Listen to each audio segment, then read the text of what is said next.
Well, welcome everyone this evening to this training on unconscious bias, particularly for circuit invitations committees. Fidge and I are here to run through the session this evening. We are going to record the session, so we are actually recording now. If anyone doesn't really want to appear on that recording, you are welcome just to turn your camera off. You don't necessarily need to be on screen. We're just recording it really for anyone who maybe, particularly people who are involved in committees this year who might not be able to attend one of the sessions this week, just so that we can share the session with people that way if need be. Obviously, we've got some breakout rooms later in the session to look at case studies, so you could always turn your camera back on then if you'd turn them off.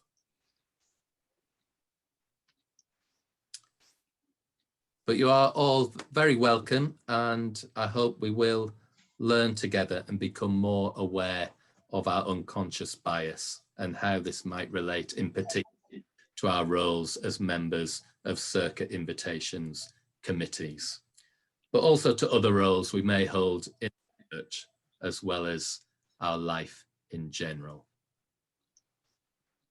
And just as still looks like one more person coming in, maybe just a reminder of our kind of Zoom etiquette. If you're able to put yourself on mute during the main parts of the session, just to make sure we're not getting any background noise, that would be really helpful. Most of the session we are running through with a PowerPoint. We've got a couple of videos. As I said, there's a breakout room, some little points of reflection and interaction as well. But if there is anything that, if you really want to contribute something, do feel free to either use the chat function or to raise hand, or just wave your hand, your own hand. And just to say, I will also be emailing out various bits of further information that are referred to in the session this evening as we go along. So I'll email that out either later this evening or tomorrow morning, just so that you'll get that email with various links and further information.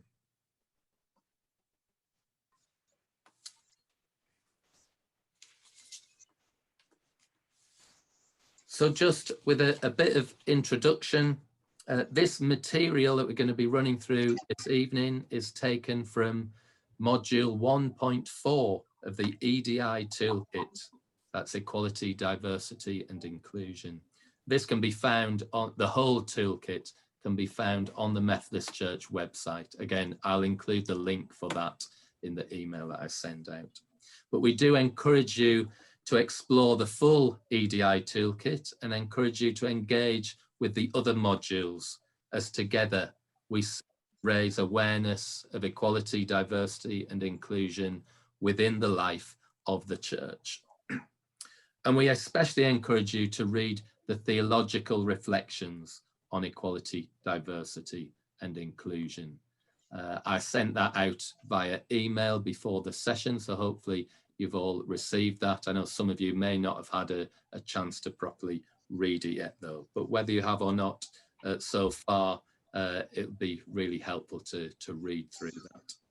And whilst we don't directly reference to that, those theological reflections in this session this evening, it's a real core part of our understanding of EDI in the Methodist Church.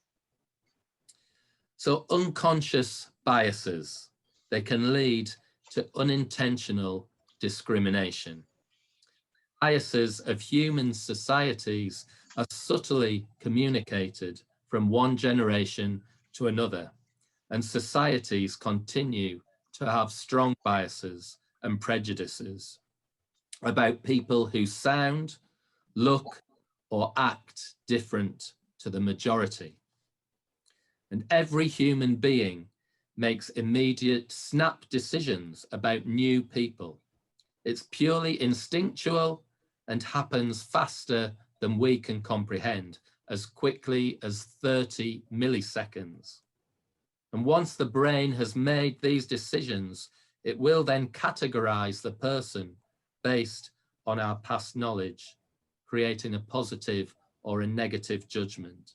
And this can have a huge influence on how we respond to new people or groups of people. So as we approach and think about the stationing process in the church, it's really important that we're aware of our unconscious bias and that we try to ensure that it doesn't risk any form of prejudice in that process. I invite you now, again, if you're to put yourselves on mute, but we'll say this prayer together as we lead into the rest of the session. O God, creator of all peoples, grant us your strength of love, that we may live with a vulnerable openness to each other, which welcomes our diversity and difference as your gifts. Amen.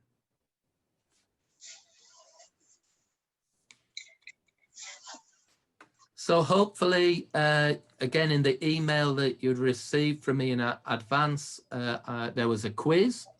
We're just going to go through the quiz quite quickly now and give you the answers. You can tot up your scores. You might want to decide how many points you need to get in order to receive a prize. You'll have to give yourself your own prize, but you can set your own targets here. So we're just going to run through the questions one by one, and obviously this is getting us into thinking a little bit about bias, discrimination, prejudice, these sort of things. So, and if you've not already looked through it, that's fine. We'll just go through it now. So the first question, what percentage of workers have experienced some sort of appearance-based discrimination? 6 to 8%, 9 to 11%, or 12 to 14%. Noticing this reference, the USA 2015, so they're slightly old. Well, the answer for that one was 12 to 14%. So question 2, Battle of the Sexes. Now, researchers sent 127 fake job applications. 63 professors received the application from the ghost applicant John, and 64 professors received applications from the ghost Jennifer. But all the applications were actually identical, apart from the name, the sex of the person applying. So what on average was the difference in the offer of salary for John and Jennifer? Was it 1,500, 2,000, or 2,500 pounds? The answer to that one was 2,500 pounds. With these quizzes, you tend to think it's always either the highest or the lowest, but you're never quite sure. We'll see how it works out as we go on. This is an interesting one, higher or lower. Less than 15% of American men are over 6 foot tall. But what percentage of corporate chief executives are over 6 foot tall? 20%, 40%, or 60%? The answer to that one is 60%. I find that quite amazing, really. Mm-hmm. And then the follow-on question, less than 4% of American men are over 6 foot 2 inches tall. What percentage of them are corporate chief executives? 16%, 26%, or 36%? Well, the answer is 36%. It was interesting when I was just running through these questions again earlier this afternoon, and it suddenly struck me, of course, as well, that it just talks of men there being the chief executives. It doesn't, well, what about the women? I mean, I suspect maybe there's not so many, but I don't know. But it's interesting that even those questions are framed like that as well. Anyway, the next one, race to the top. So women make up 51% of the UK population, and black and minority ethnic groups make up 14%. So with that in mind, what's the overall proportion of women who are directors in the FTSE 100? So the 100 top businesses or companies in the UK. Is that 23.5%, 30.5%, or 48.9%? The answer to that one, 23.5%. And then what is the overall proportion of BME people who are directors in the FTSE 100? 5.3%, 8.2%, or 14.9%? Answer to that one. Well, the first one that's not the highest or lowest, it's in the middle, this one, 8. You might have got caught out with that one. And a few more questions with it still on this sort of theme. What percentage of members of parliament are women? 34%, 23%, or 48%? Answer to that one, 34%. From the 2019 election, 220 of the 650 MPs elected were women. That was 34%. But our population, we have 51% women. What percentage of members of parliament are from black and minority ethnic groups? 5%, 10%, or 14%? Well, again, in the middle again, this one, 10%.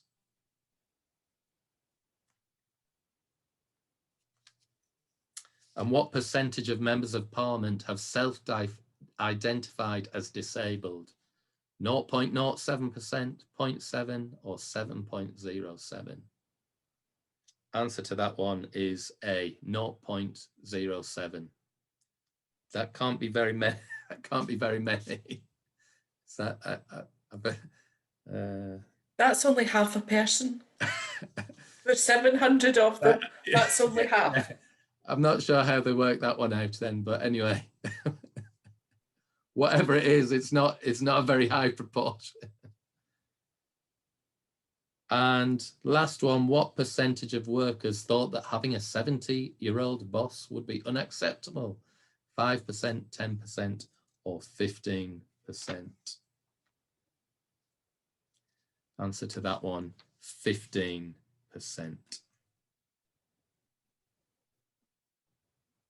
So again, it's kind of a little bit of a fun way, in a way, just to get us thinking around these sort of issues of our own bias or bias in general. I don't know, maybe, did anything surprise you about the answers there? It's maybe more just one for you to think about rather than us to get into a kind of big discussion with the numbers here. But was there something that surprised you that might come back as we come back to that as we go through the rest of the session? No, didn't surprise you. No.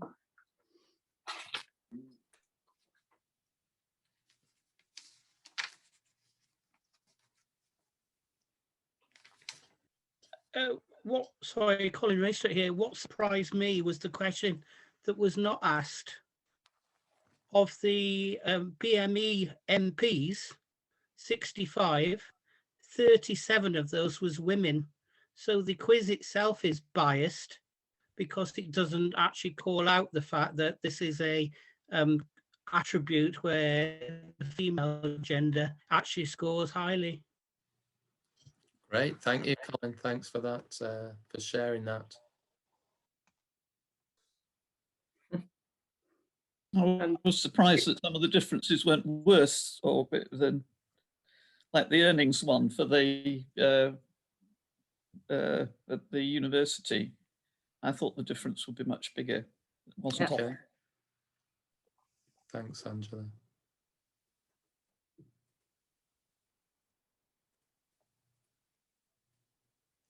Okay, well, thanks for taking part in that, and I think we shall move on.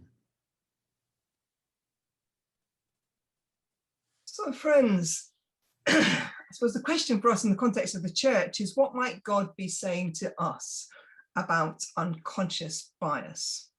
And here we have this lovely quote of Paul's letter to the Galatians, that we are all one in Jesus Christ.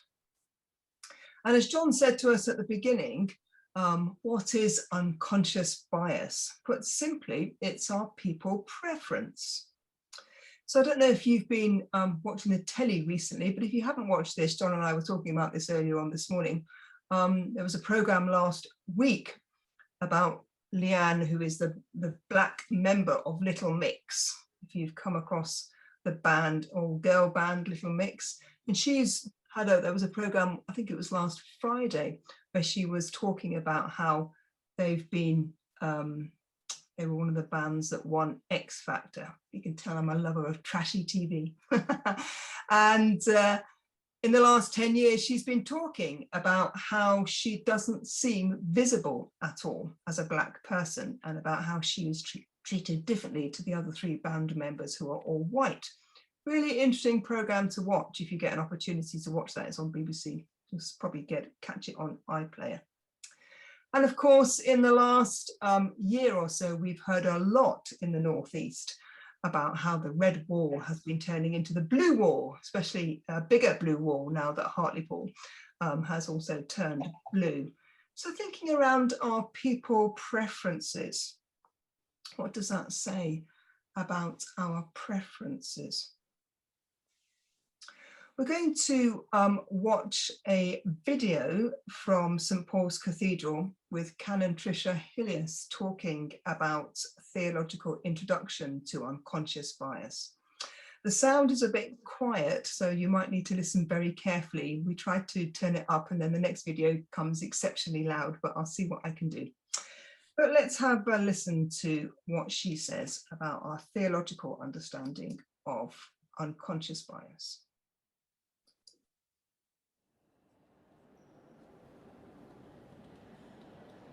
If you were to walk here into the choir of St Paul's, you're most likely to see school children lying on their backs.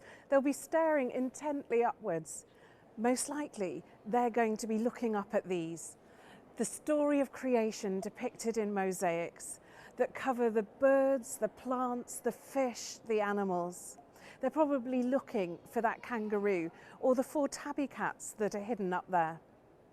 If now I were to ask you to think of a bird, and then in a moment to share what you were thinking of with someone else near to you, your answers are probably likely to range from emu to hummingbird, because creation is so richly diverse. And when we give it our attention, we can't help but look upwards like those children in our choir, and maybe even Godwards. Have you ever heard someone say, we're not a church that thinks in terms of black and white. We're all people, God's people. And that's such a wonderful sentiment, because it means that we want to treat each other with equal respect. And yet, for some of us, that can also be a challenging sentiment, because if we're truly to belong, we need to be able to be and be seen for who and what we are. Think of it this way. Our faith is wonderfully universal. We say that God loves the whole world, and we believe God does.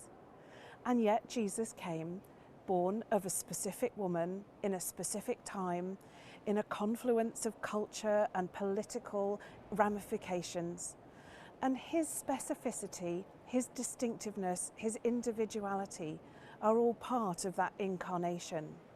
So what then if our own distinctive individuality, what makes us who we are, is also how we hear and come to know God? Let's take a look at 2 examples from the early church here in the book of Acts. The first, the day of Pentecost. The disciples were gathered, the Spirit came, and astonishingly, the crowd that gathered heard them speaking in their own languages. So what does that say about our God? That God chooses to work through human cultures, human languages, speaking to people in what they recognize. The second example is from the church at Antioch. Now, after the death of Stephen, the Christians dispersed, and some who had been Jews from Crete and from Cyrene went to Antioch. And there God brought together an incredibly diverse congregation. people from different ethnic backgrounds, from cultural and educational backgrounds too. And what happened there was astonishing. Saul, who was from Tarsus but brought up in Jerusalem, Barnabas, a Levite from Cyprus, Manaen, who'd been brought up at court with Herod Antipas, Simon named Niger, and Lucas, who was from cosmopolitan North Africa.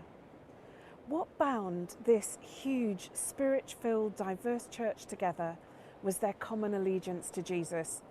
And the impact of this fellowship was huge too. For it was in Antioch that the followers of Jesus were first referred to as Christians. And it was from Antioch that Paul went on his missionary journeys. We began with these mosaics here at St. Paul's. They're made individually from tiny, tiny pieces, but under the hand of a creative artist, they come together to make a yet more glorious picture. Michael Horn, in a book called One Bread, One Body, writes, "The mosaic of a culturally diverse congregation reflects the face of God from whom all cultures come." As we embark on this exploration of unconscious bias, we do so praying that the one artist who brings us all together will do so that we might be a reflection of God's own face and of the kingdom that is in heaven as on earth, for which we pray. Gracious God, we ask that you would create your kingdom among us in all its richness, on earth as in heaven. Amen.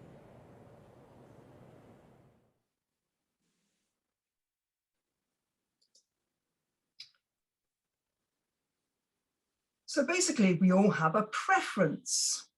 And one of the things that I discovered about Elaine Lindridge when I moved up to join the Northeast team is that we are both lovers of coffee. And I'm sure you all have a preference for what kind of coffee you like, or indeed what kind of tea you drink. When John and I meet with the lay employees, we are often discussing what kind of cake we enjoy. I'm not quite sure why when we meet, the subject of food and drink always turns up on Zoom, but there we go. So we all have a preference, and psychologists tell us that our unconscious bias is simply our natural people preference.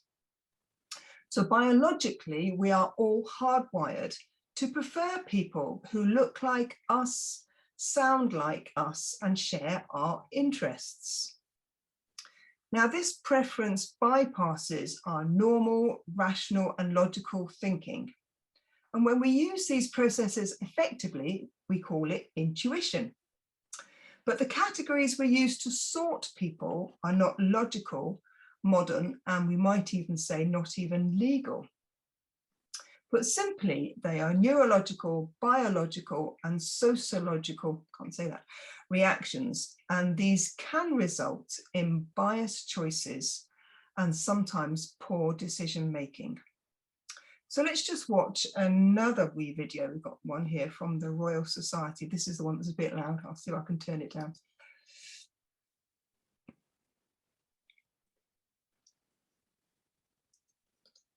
Oops, gone too far. Hold on.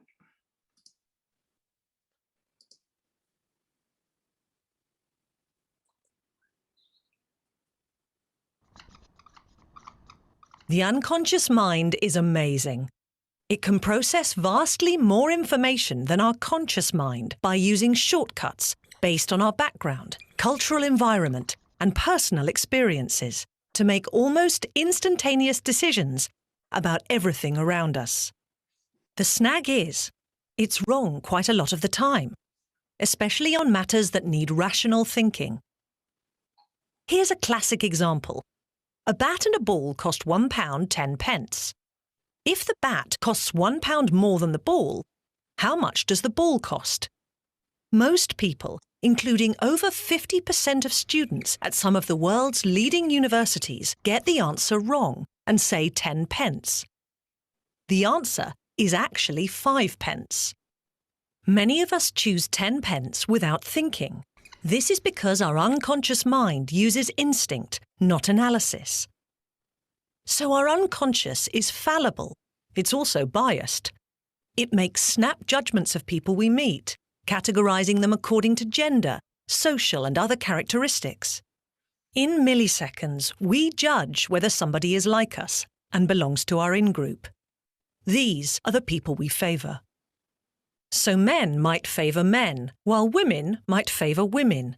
However, we can belong to different in-groups, and we like to be part of an in-group that's powerful, which could mean a woman favouring a man over a woman. That's unconscious bias. All of us have it, and it colours our decisions without our realising. For example, research reveals that if I were a man, you would be more likely to be nodding in agreement right now because people pay more attention to a male voice. The Royal Society fosters excellence in science, but this can only be achieved if we select from the widest range of talent. And that's not possible if unconscious bias is narrowing down the field for non-scientific reasons. To lessen the impact of unconscious bias, which is easier for us to notice in others, we are raising the awareness of unconscious bias to members of our selection and appointment panels. We're encouraging panel members to deliberately slow down decision-making, reconsider reasons for decisions, question cultural stereotypes, and monitor each other for unconscious bias. We can't cure unconscious. Oh, sorry.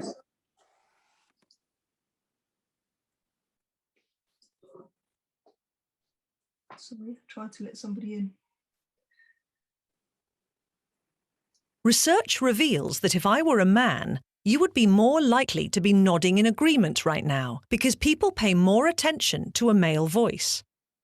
The Royal Society fosters excellence in science, but this can only be achieved if we select from the widest range of talent. And that's not possible if unconscious bias is narrowing down the field for non-scientific reasons. To lessen the impact of unconscious bias, which is easier for us to notice in others, we are raising the awareness of unconscious bias to members of our selection and appointment panels. We're encouraging panel members to deliberately slow down decision-making, reconsider reasons for decisions, question cultural stereotypes, and monitor each other for unconscious bias. We can't cure unconscious bias, but with self-awareness, we can address it.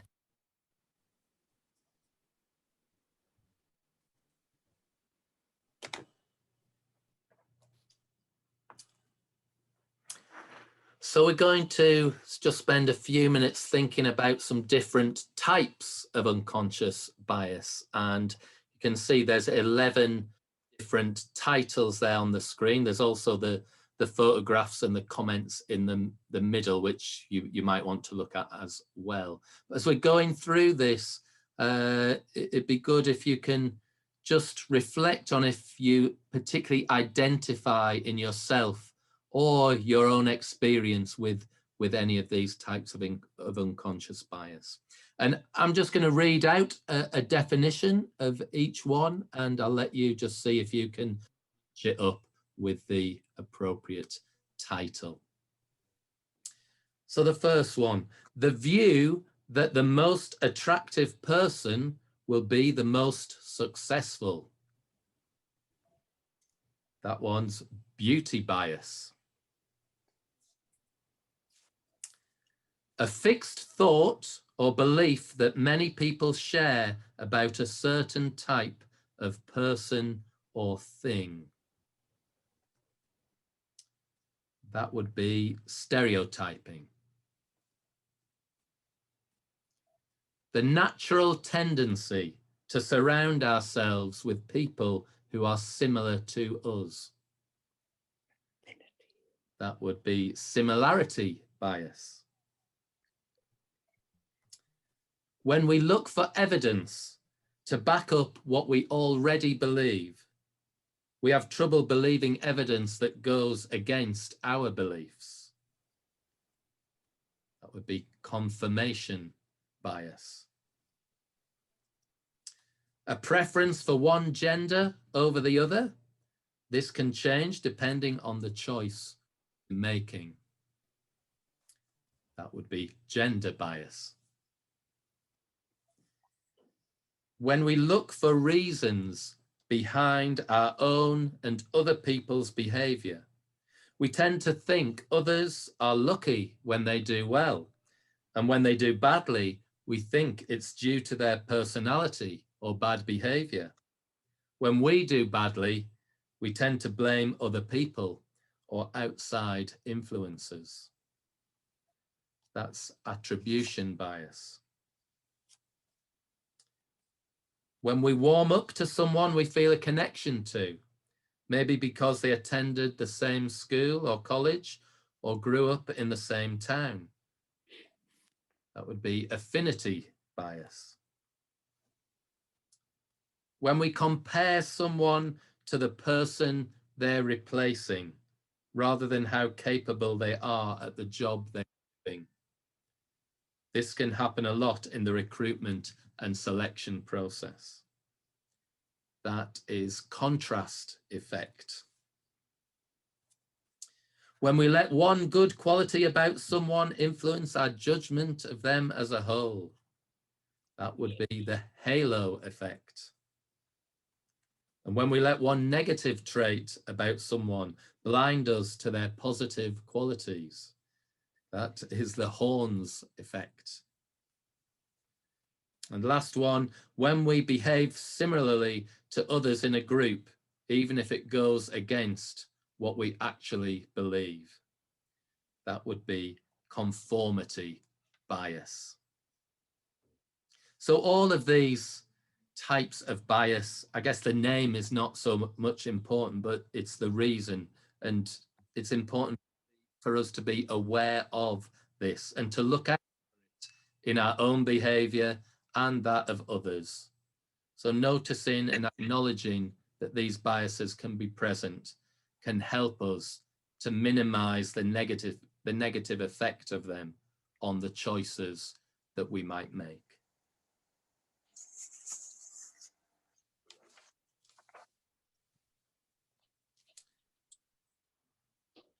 So what is the impact of unconscious bias?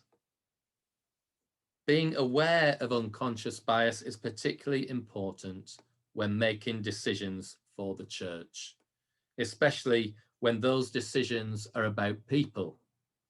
Examples of such occasions are the stationing and matching process, local preacher assessment, appointing church officers, recruiting employees, formal processes such as development reviews, sickness and absence management, or disciplinary processes. Now, of course, this evening, we are especially reflecting on the processes relating to the Circuit Invitations Committee and its role within the stationing process.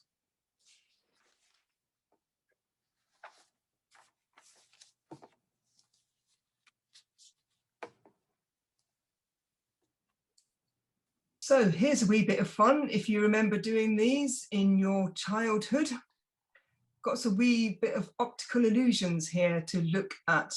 And of course, the question with this one, you can see two yellow lines, describe what you see. And I think you're supposed to perhaps see that one line is bigger than the other. You're shaking your head there, Marjorie. It's not. Seen this one before. Yes. Yeah, well, that's quite interesting, isn't it? Because I wonder if you can remember the first time you saw it, whether you actually thought, oh, you know, one line is bigger than the other. But of course, because most of us have experienced this before, we actually know that the two yellow lines are the same size, even though the background and the context in which it's shown at first glance might show that the yellow line at the top is actually larger. Yeah. So sometimes our brain, plays tricks on us in the first instance, but also our brain remembers things from our own experience. So just remembering that, we're going to go have a little bit of go through some of these, see if you've seen these before. So there it tells you that the lines are the same size. So again, looking at this one, looking at the red circles, what's your immediate reaction? Are they the same size? Are they a different size? Again, the theme kind of tells you the answer as well. But as Fidge has said, you know, that even just reflecting on this and what we actually even already know and how that affects how we might, you know, kind of maybe already know the answer. But in this one, certainly, even though, you know, I know these two red circles are the same size, but even when I look at it, still sometimes that one on the left does look a little bit smaller if I kind of suspend what I already know. So our brain does make judgments before we're able to think it through. And as we said, though, that thinking things through and being aware of the difference, though, is what can help us know what the reality actually is. So here's a great one. I love this. I was actually trying out the PowerPoint a bit earlier on this evening and kind of almost becoming mesmerized by this. Now, of course, the more that you look at this, the more you can see the circles are moving. But of course, we all know that there is actually nothing moving in this image. It's an actually still image, but it kind of gives that kaleidoscope effect. So the amount of information and the pattern of the information leads our brains to think that something is apparently moving, even though we know that it's actually a still image.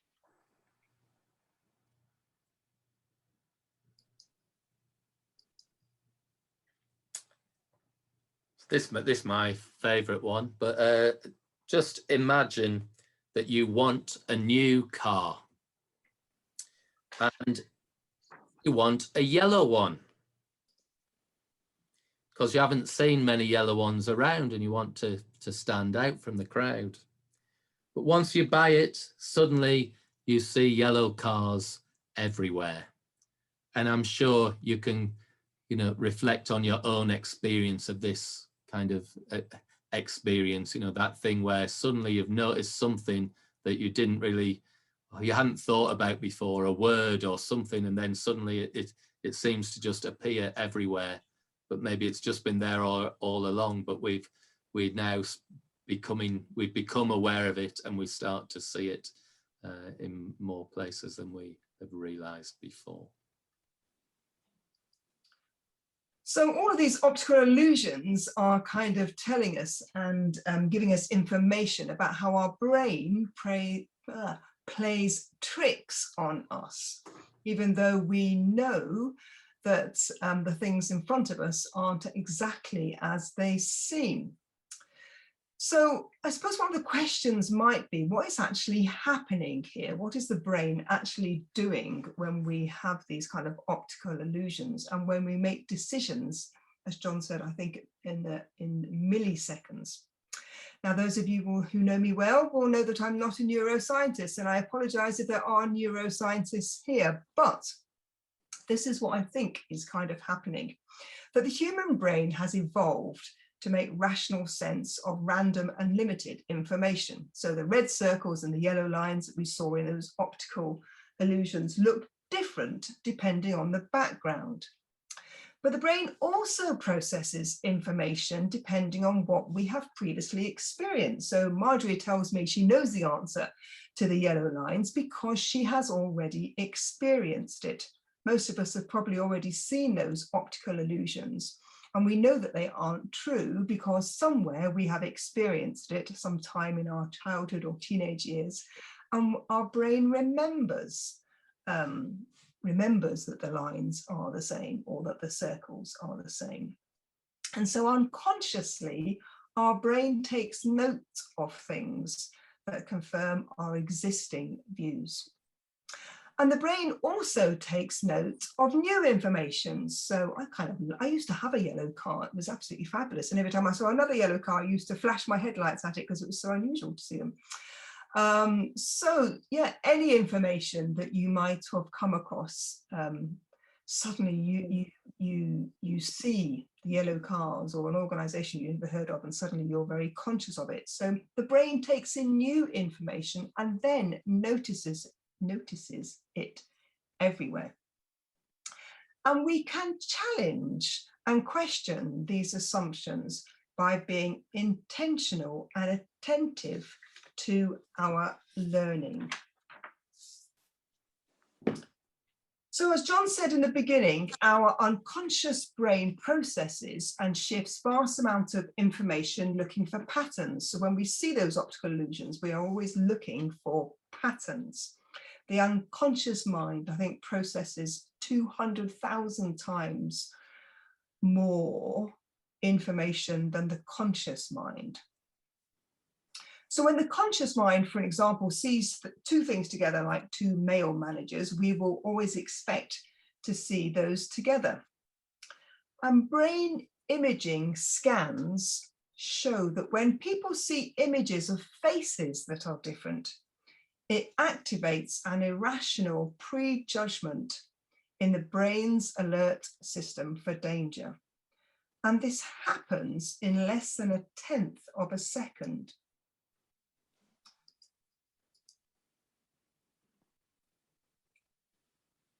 So the unconscious bias operates at a very subtle level below our awareness. It results in almost unnoticeable behaviors, what we might call micro behaviors, such as paying a little less attention to what the other person says, or addressing them less warmly, or talking less to them. So I said at the beginning, Leanne from Little Mix has been conscious that people have not noticed her as much as they have done her white colleagues in the band. And we tend to be less empathetic towards people who are not like us.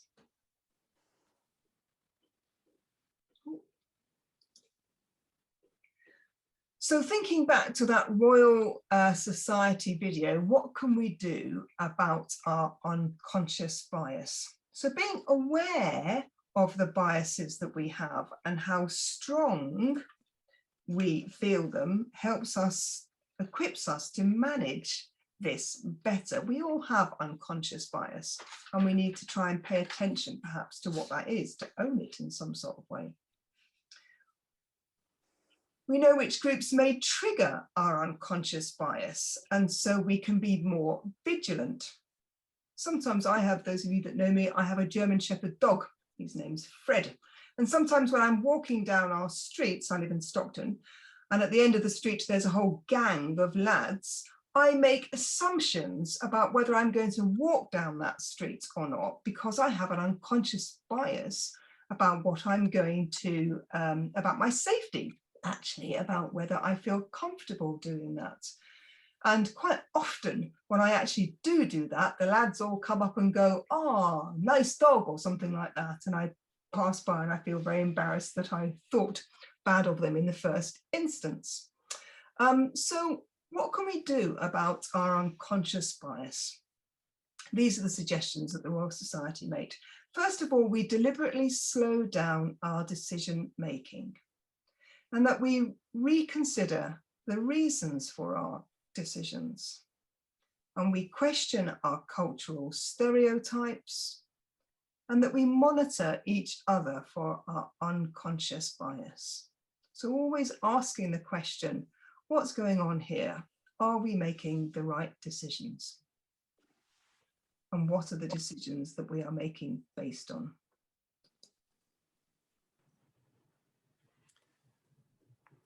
So the benefits. Managing unconscious bias is not just of benefit to others. If we can control and manage our unconscious biases, it releases cognitive and emotional resources. So the way we think and the way we feel. And these resources can lead to better and fairer decision making and enhanced problem solving. So an increased ability to think in novel situations, better logical reasoning, and more persistence. We'll just take a minute or so though now in reflection before we move on to the rest of this slide in front of us. What is your image of God? And how is it shaped? By what you've seen or learned as a child?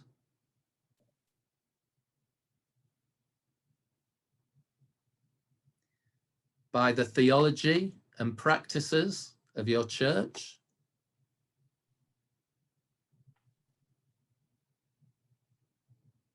By society and our peers?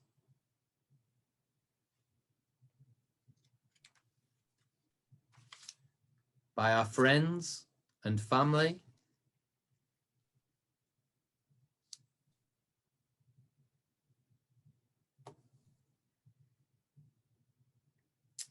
If we come back to the slide in front of us now, how does the notion of being neurologically hardwired to unconsciously prefer the familiar relate to our notions about the image of God?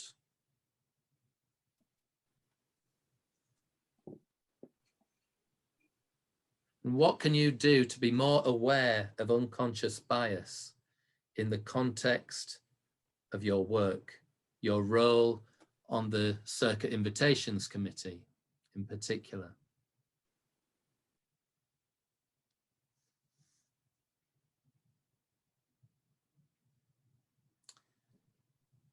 You might like to test out and explore your unconscious biases further through this online test, which again, I'll email the link out to you. But there's some different tests that you can do that try to explore some specific biases a bit further. These are all things though that I think, you know, it's very interesting to reflect on, just in the light of this reflection on unconscious bias and how that even relates to our faith, our understanding of God, but also, as we say, how that relates to the work that we do and the decisions that we make.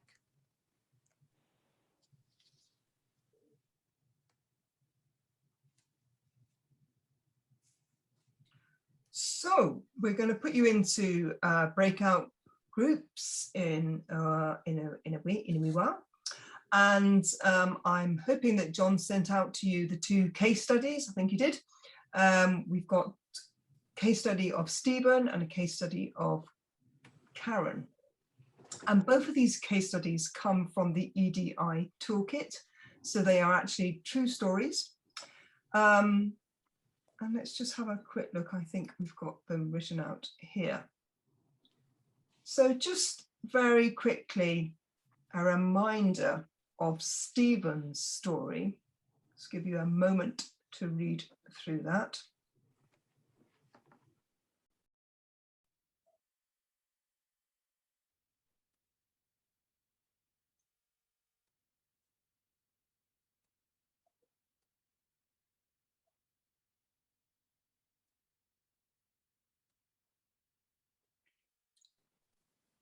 Either to read that on the screen or read that in front of you.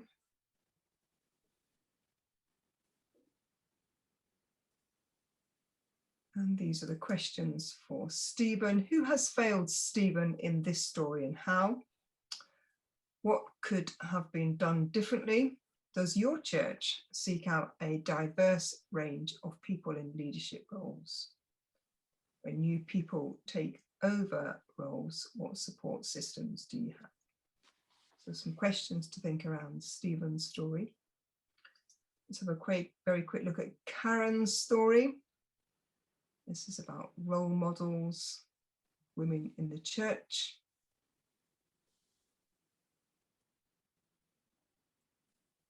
Leadership styles.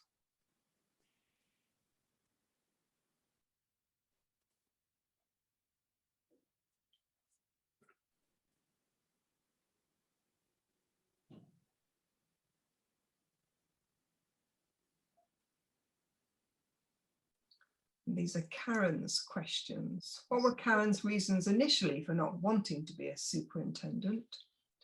What were the traditional images of leadership that Karen experienced? What, if anything, do you think is different about Karen's leadership? And how could you and your church ensure that women are supported? How would you support women or men to explore different types of leadership? So we're going to put you into breakout rooms. I think we've got 6 breakout rooms. Is that right, John? Yep, so breakout rooms 1, 2, and 3, I'd like you to look at Stephen's story.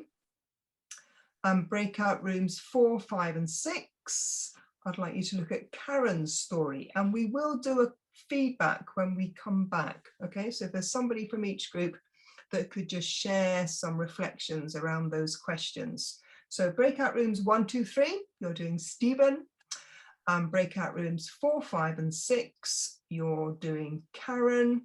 Have a wee conversation around the kind of unconscious bias that's going on in those stories, and think around the kind of questions that go with those. And if somebody can feedback from each of the groups, that would be great. And we'll give you 10 minutes. We'll give you a 2-minute warning when we're getting near the end. So John, can you press the magic breakout button? Friends, welcome back. We've had good conversations in your wee groups. What we'll do is we'll mute each other again, and then the one person who is speaking can unmute themselves, and then that gives us an opportunity to listen to everybody. So breakout rooms 1, 2, and 3 were looking at Stephen's story. So room 1, I don't know if any of you were at the safeguarding conference over the past week, but I kind of think they kept on changing changing the breakout rooms to different titles every day, which is quite fun. I kind of think I should have done that rather than just having breakout room 1. Anyway, breakout room 1 is what we've got. Carol, Ian, Jackie, Karen, Melvin, who's kind of reporting back from you folks? Did we choose anybody? Anybody going to be brave enough? I think we decided initially that it was very difficult, this one, because we didn't have a lot of experience of the situation that Stephen encountered. Okay. I think that would, so we had to sort of just go on what we, and you know, what our own churches were like, but we hadn't really encountered this particular experience that Stephen had. So it was difficult to talk a lot about it. But I guess in the context of the questions that were answered, who had failed Stephen in the story? Did you have any thoughts on that? I think we felt that he didn't get support from the circuit or even the district, because obviously he'd run into a problem in his own church. Okay, great. Thank you, Ian. Room 2, anything to add to that? Barbara, Keith, Martin, Ruth, or Tim? There's obviously the failing from support from the circuit. Not necessarily so much individual who failed, but the fact that if it is indeed a majority of the church that weren't overtly racist, the sort of that this can go on and either not be noticed or people not wanting to raise it was a failure, not an individual failure, but a failure. And so perhaps the thing to do was to try and have a conversation and get the people who weren't involved, as it were, to see, had it been seen, you know, what to use that group as well as everyone else, in sort of an information gathering approach. And we even questioned whether maybe something from the pulpit, if we had a Nathan to perhaps tell a very similar story, and then say, can you hear this, and say, well, isn't that awful, and say, well, it was you, maybe. We weren't all convinced that, but that's a possibility. certainly that rather than a hellfire from the pulpit, but possibly from the pulpit. Okay, thank you, Tim. That's great. Breakout room 3. Worst thing about being the last. Is there anything you can add to that? Trevor? No, I think we thought the main problem was, like everybody else, support from above. But we also thought it was how you go about confronting the situation, rather than just letting it ride. And perhaps, you know, telling somebody, if you don't like it here, go somewhere else, isn't perhaps the best way to deal with that. But we were conscious of the fact that support groups generally, we don't form support groups around people taking new roles in church, not just ministers, but other people. Okay. And perhaps that's something, you know, that needs addressing, that we'll make sure that people have got a support group of some description as they take on new roles. Great, yeah, I like that. Good. Anything about Stephen's story from anybody else that we haven't already heard?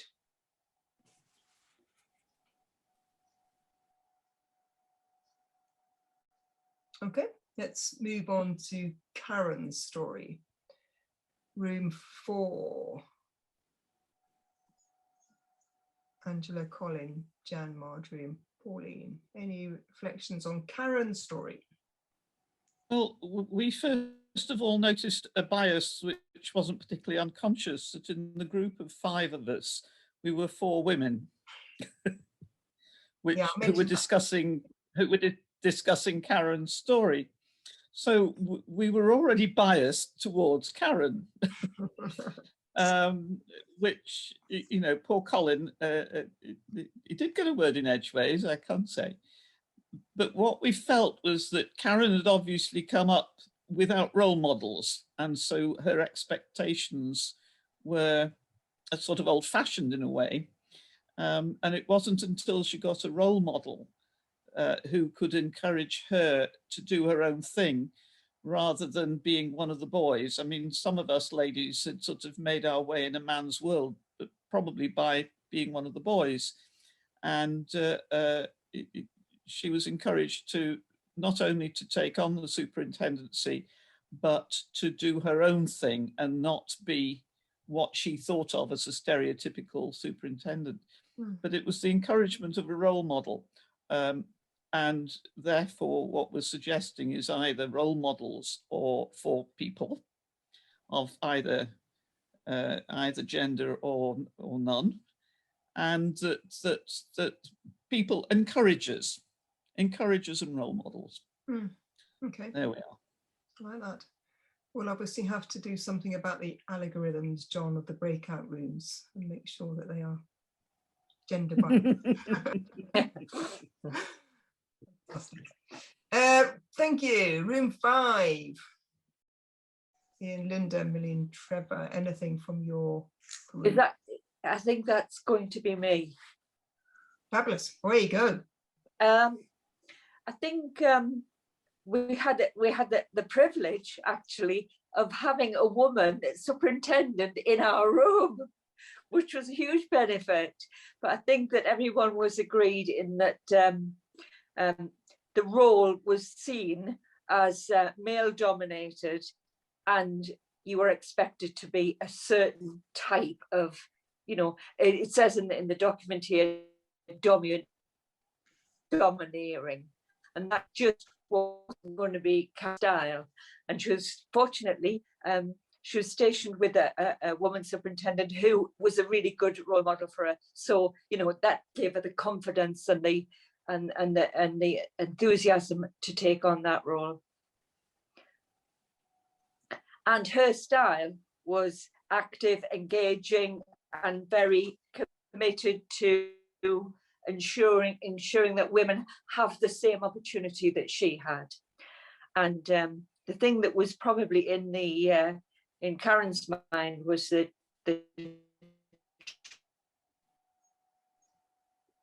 that type of superintendency is male and dominating. Okay, thank you, Millie. That's grand. Thank you for that, folks in group 5. And lastly, group 6. Anything to add to that? Hi, I'm Carolyn, and we obviously discussed this, and we thought that initially Karen's biggest problem was one of lack of confidence, but she was well supported by her superintendent, who encouraged her to move forward and convince her that she had the attributes needed to be a really good superintendent. We also discussed that what her parents, how she had been brought up, you know, what was her life before she even started school, and then when she was in school, did she get any encouragement from school? Because what happens in your very early years can leave quite an impression. And sometimes if you're told you're stupid, you believe it. But she obviously got excellent support. And eventually she came round to, you know, her superintendent's way of thinking that she too could be a very effective superintendent. She just needed encouragement and her confidence building. Great, thank you, Carolyn. We were discussing whether iPhone was you, as we saw that you came out in and out quite a few times. We said, that must be Carolyn. I had to drop out of my computer altogether. It was just dropping out. It must have left me about 10 times. It was all, sorry. That's all right. No, it's great that you've made it, and we're really pleased that you're here. Thank you for that. Thank you. Thank you. Okay, so friends, as I said, all those case studies are from the EDI toolkit. They are all true stories. If it's helpful, perhaps in your circuit leadership teams, or even in any of the small groups or house groups that you are part of, to look at the EDI toolkit and the case studies and have conversations around those, because I think they're really, really helpful. Tim, you've got your hand up. Was that intentional? Yes, I was just struck by that in that second case study, the depth and how stereotypes remain so much longer than they actually exist. Because I cannot believe that it is still the case that the stereotypical superintendent is a dominating male. I mean, superintendents actually find that they don't, you know, it's difficult to have authority, and it's an administrative role and all this sort of stuff. I don't think the stereotype of a domineering male has actually been around for a very long time now, and it's interesting that still persists. So I'm just watching all the women's faces. Yeah, well, yeah. Well, I mean, you know, I need to be honest with you and say that is a very interesting comment. But I think what I would say about the case study is that is Karen's experience. That whether it's true or not, but that's her experience. And John and I have been doing this unconscious bias. I think this must be about our 4th or 5th time. And you know, I will be honest with you and say that, you know, when we've looked at the variety of case studies, and we've kind of questioned whether these are the ones that we still need to have a conversation. But it's really interesting for me, because this last one about the women is the one that everybody talks about. And it's really interesting. And, you know, we've had superintendent women who have come on this course and said, yes, that is actually still their experience in 2021. But I think the only thing I can say in the context of this particular case study is that was Karen, whoever she is, and of course the names have been changed, that is her experience of how she sees those roles. So, I mean, I totally respect you saying, you know, do we still have this kind of... my point was certainly not that it wasn't the experience, you know, and maybe I'm wrong. But it just struck me that the stereotype remains, and maybe it remains because there is still a significant amount of it. Yeah. I mean, it is interesting how the Karen story always get the debate. Carol, chip in. Tim, I think you're right. I think what happens is it takes a generation or more for the stereotypical to change, whether it's like the superintendent being domineering or whatever. it takes a long time for that to be left behind and for you to see it as it is. And I mean, just going back to my youth, you know, my daughter finds the things I was doing in the 70s against what women were, you know, liberate women type of thing and that type of thing. She has no experience of that, and she found it extremely difficult to understand how mum could be so, shall I say, outgoing and you know, and saying, oh, don't let that happen to you, don't go to, and she said, it's all right, you know, everything's fine, but it's a generation thing.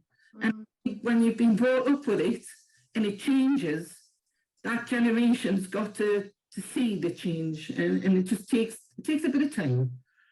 I think that's all it is. Like you say, I don't know if it's still ongoing, but change does take a while to go through the system.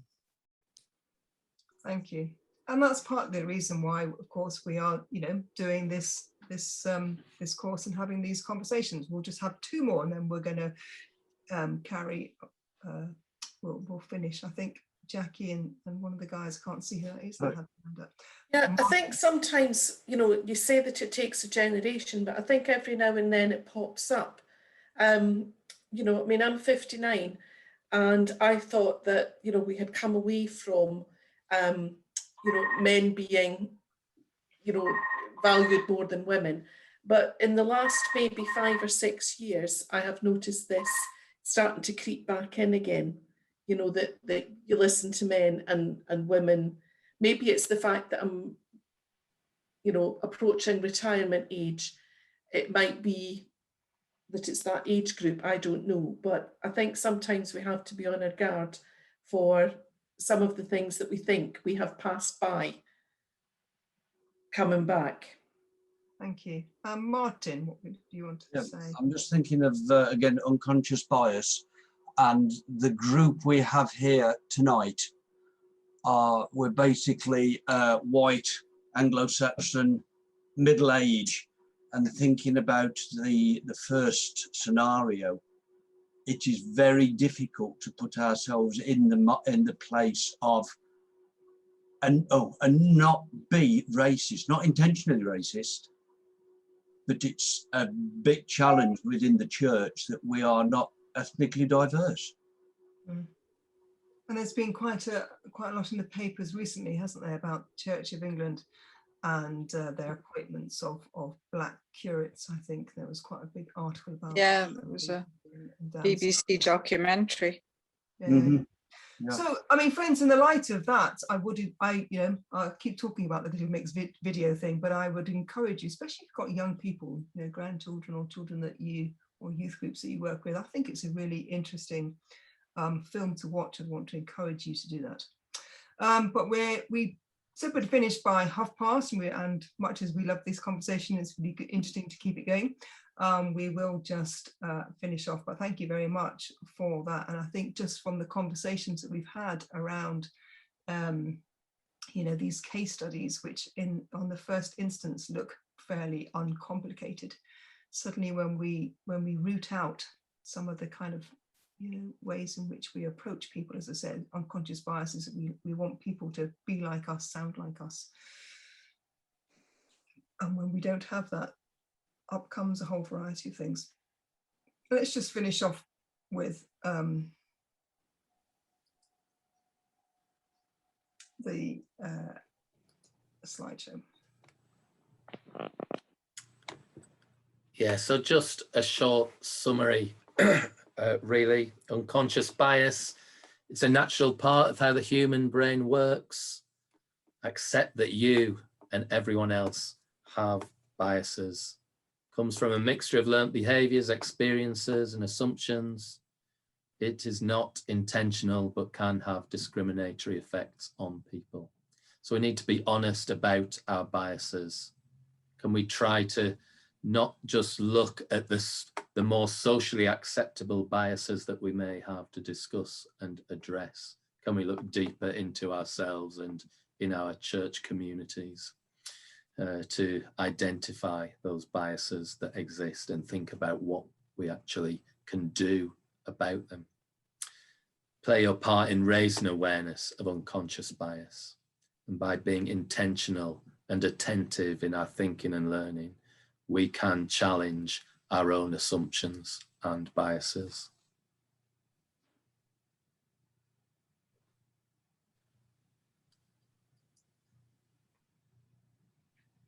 So just a couple of moments for reflection, again, thinking about the questions and issues that this session has raised for you. You know, again, what have you learnt? What might this mean, particularly in your role in the Circuit Invitations Committee? And what will you do now?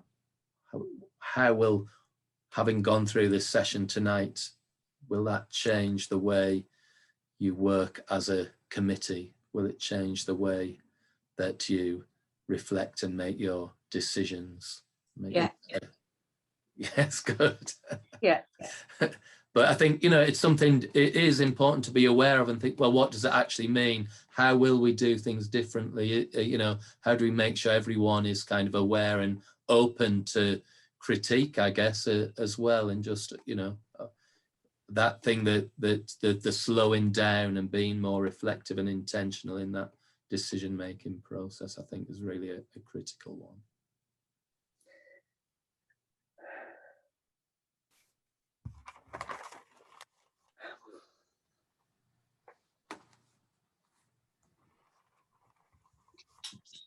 So friends, as we finish off, we have our closing devotions.